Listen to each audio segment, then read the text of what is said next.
अध्यात्म की उपयोगिता एवं श्रेष्ठता सर्वविदित है।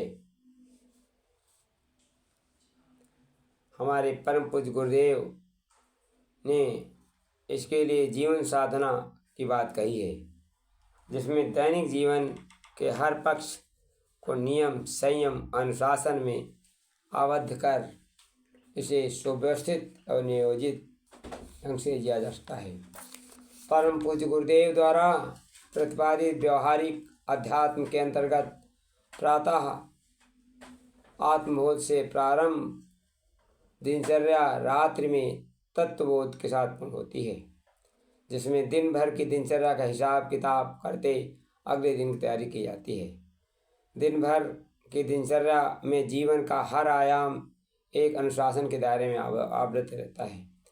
दिन का प्रारंभ निसंदेह रूप से ईश्वर के प्रति कृतज्ञता इस भाव के साथ होता है कि आज एक नया जीवन आरंभ हो रहा है। हम एक स्वस्थ सुखी जीवन के साथ एक नए दिन का तैयार हो रहे हैं। इसी तरह रात का समापन दिन भर के संघर्ष, पुरुषार्थ, उतार चढ़ाव के बीच एक सार्थक जीवन कायात के साथ ईश्वर के प्रति कृतज्ञता समर्पण भाव साथ होता है, जिसमें परमात्मा का संरक्षण सहारा पग पर बनता है। दिन भर इस भाव से बनाए रखा जाता है, जिसमें स्वाभाविक रूप से सोते समय ईश्वर स्मरण के साथ दैनिक जीवन में समापन होता है। साधना के बढ़ते क्रम जीवन के हर पल हर भाव में अपने इष्ट आराध्य के आराधना के प्रति समावेश होता है। इस प्रक्रिया को सरल बनाता है स्वाध्याय सत्संग का क्रम, जिसका यथासंभव दिनचर्या से अधिकाधिक समावेश होता है। प्रातः स्नान ध्यान के बाद आध्यात्मिक पुस्तकों का अध्ययन, उपासना के साथ साथ दिन भर की कसी हुई दिनचर्या के साथ अपने कर्तव्य का पालन करना चाहिए। गुरुदेव के शब्दों में दिन भर इंद्रिय संयम, समय संयम, विचार संयम, अर्थ संयम के अभ्यास के संग नैष्ठिक साधक बनकर इसे संपन्न किया जा सकता है।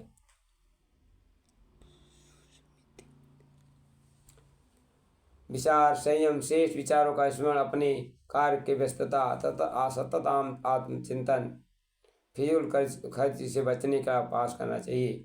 दूसरों के साथ सत्यनिष्ठ मधुर शालीन वाणी व्यवहार करना चाहिए। इसके साथ दैनिक जीवन में प्रकृति का सानिध्य रूप से जीवन में आध्यात्मिक सत्य जोड़ता है। इसके साथ बीच में मौन, उपवास, एकांतवास का नया रस बोलते हैं।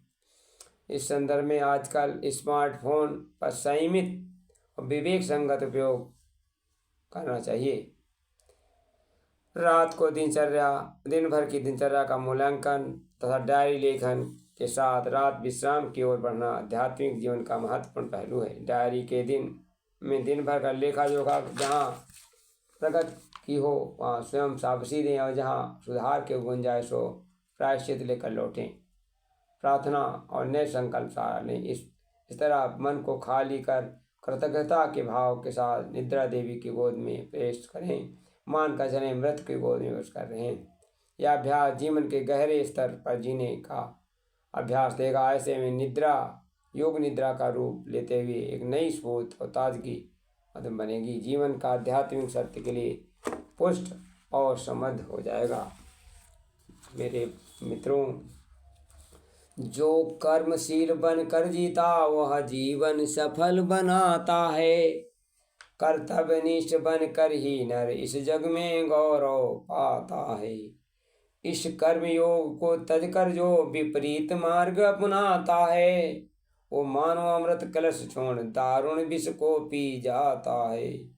मुख से दोहराते ज्ञान सूत्र पर कर्म और कुछ करते हैं। जब इच्छा पूर्ण न हो पाती तब वो जन इस दुख ही सहते हैं। सद्ज्ञान कर्म और भक्ति का मधुर मिलन हो जाता है, बन जाता है मनुष्य देव और स्वर्ग धरा पर आता है।